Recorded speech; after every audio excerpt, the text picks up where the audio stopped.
En este video veamos los principales equipos de intermedios usados hoy en día. Partamos de enunciar que los protocolos de comunicación dividen a la información a transmitirse y añaden información pertinente a sus funciones de capa. A estas divisiones las llamaremos como bloque de datos a menos que se mencione el nombre específico. Como los equipos de intermedios son los dispositivos especializados en correr los protocolos, y los protocolos están clasificados por capas según el modelo OSI o según la arquitectura TCP/IP, los equipos de intermedios también están clasificados según las capas que se pueden interpretar. En esta tabla vemos los equipos de intermedios, la capa a la que pertenecen y el nombre de sus bloques de datos. Como podemos ver, los equipos pueden ser de capa 1, capa 2, capa 3 o capa 4 según el modelo OSI y se los menciona de esta forma.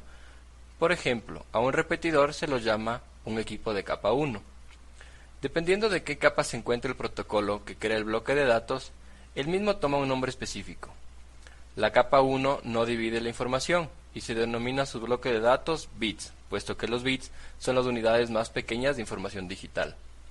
Los bloques de datos de capa 2 se llaman tramas o en inglés frames, los de capa 3 se llaman paquetes y los de capa 4 segmentos.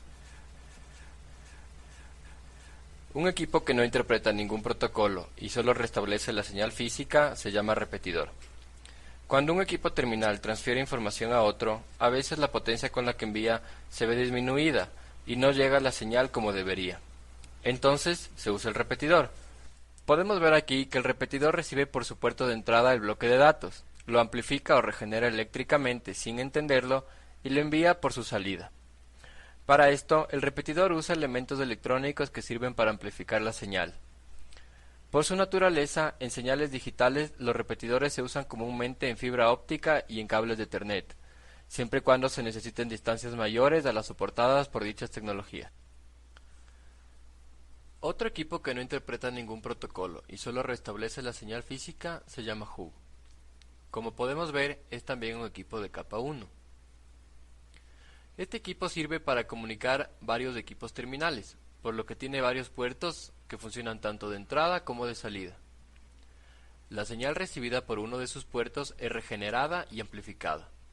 Como no entiende direcciones, envía el bloque de datos por todos sus puertos, incluso por el que recibió. El bloque de datos llega a todos los equipos terminales conectados. Estos lo entienden y determinan si ellos eran los destinatarios. Los equipos que sí eran usan esta información, mientras que el resto la desecha. Por su funcionalidad, se lo suele relacionar con un switch, porque sirve para comunicar varios equipos, pero en su funcionamiento interno es más parecido al repetidor. En ocasiones, se requiere conectar dos medios físicos que no son compatibles entre ellos. Entonces se recurre a un dispositivo de capa 2 llamado puente, o en inglés bridge. En este diagrama, el equipo terminal 1 envía un bloque de datos sobre un medio físico 1 codificado con un protocolo de enlace 1. El puente lo recibe por este puerto y entiende la cabecera del protocolo de enlace 1.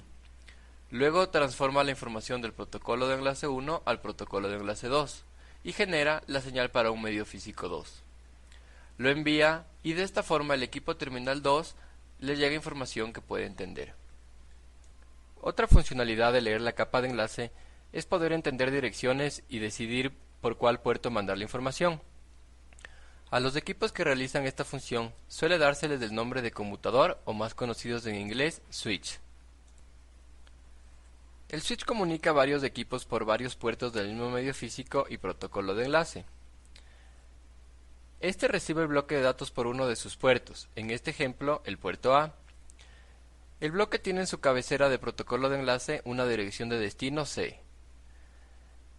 Entonces el switch entiende la cabecera de enlace y comparando con su tabla de direcciones decide por cuál puerto enviar. Luego le reensambla la cabecera de enlace 1, genera la señal para el medio físico y le envía por el puerto C, que era el destinatario. Comparándolo con el hub, el switch solo envía el bloque de datos al destinatario, por lo que los otros equipos ahorran recursos por no recibir paquetes que no eran para ellos. Además, de esta forma provee también mayor seguridad. Algunas veces se necesita unir dos redes, con diferentes protocolos de enlace y por lo tanto con diferentes tipos de direcciones. Por esta razón, para tener un sistema unificado de direcciones independiente de la cabecera de enlace, se creó el protocolo IP, que es la base de Internet. Los equipos que direccionan su transmisión no solo con los protocolos de enlace, sino también con el protocolo IP, son los llamados enrutadores, o en inglés, routers. Partamos de mencionar que este equipo tiene varios puertos físicos, que en este ejemplo los llamaremos A, B, C y D. Estos puertos pueden ser de distintos medios físicos que serán representados por los distintos colores. Además, este equipo tiene tablas, que relacionan grupos de direcciones de IP con los puertos por los que tiene que enviar. Su funcionamiento básico es este. El router recibe un bloque de datos por uno de sus puertos, en este ejemplo el puerto A. Entonces, desencapsulando, lee la cabecera de protocolo de enlace 1 y la cabecera de IP, y comparando con su tabla de direcciones, decide enviar por el puerto B. Luego reensambla la cabecera IP y la encapsula en un protocolo de enlace 2. Luego genera la señal para el medio físico 2 y lo envía. Entonces, aparte de soportar distintos medios de enlace, ¿en qué se diferencian de los switches? Esta diferencia se entiende mejor viendo que por lo general los routers se usan para crear redes complejas y que por tanto interactúan con otros routers. Y es que su finalidad es direccionar mediante un sistema complejo de direcciones IP para Internet. Ahora veamos el ejemplo completo. En este, cada medio físico se representa por un color. Entonces el equipo con dirección IP1 genera un bloque de datos con su cabecera de protocolo de enlace 3 y su cabecera IP que contiene una dirección de destino IP3 y lo envía hacia el router 2. Este desencapsula el paquete, lee la dirección de destino en la cabecera IP que es IP3, accede a su tabla, compara esta dirección y decide enviar por su puerto C. Reensambla la cabecera IP con la misma dirección de destino, reencapsula con protocolo de enlace del medio físico 1, lo envía y lo recibe el router 1 por su puerto A. Desencapsula el paquete, lee la dirección de destino en la cabecera IP que sigue siendo IP3, accede a su tabla, compara esta dirección y decide enviar por su puerto B. Luego reensambla la cabecera IP con la misma dirección de destino, reencapsula con protocolo de enlace del medio físico 2 y lo envía hacia el destinatario. Este lee su dirección de destino, comprueba que el paquete es para él y lo usa. Para que estos procesos complejos sucedan, los routers poseen sistemas de compartición de tablas y tienen ciertos algoritmos para lograrlo, llamados protocolos de enrutamiento. Ahora veamos un equipo un tanto especial que es el módem. Por lo general es un equipo de capa 3 porque necesita direccionamiento de varias redes. Este equipo sirve para comunicar un equipo con un puerto análogo a otro equipo con un puerto digital. Su funcionamiento es el siguiente.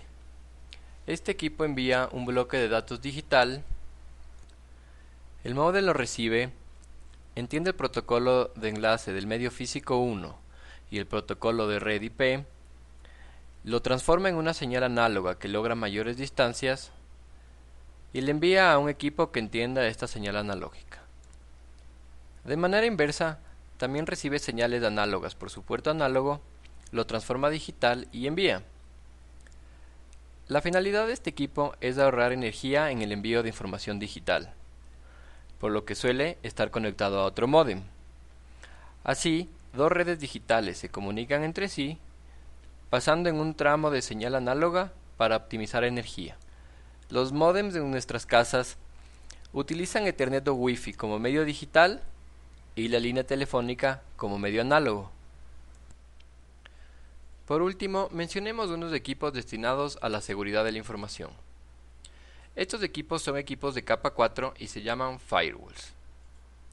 Los mismos comunican dos o más equipos terminales o intermedios. En este ejemplo, dos equipos terminales. La finalidad del firewall es permitir o restringir el paso de los bloques de datos según su aplicación, usando una tabla previamente configurada. Para esto usan el concepto de puertos lógicos con los que se identifica a cada aplicación.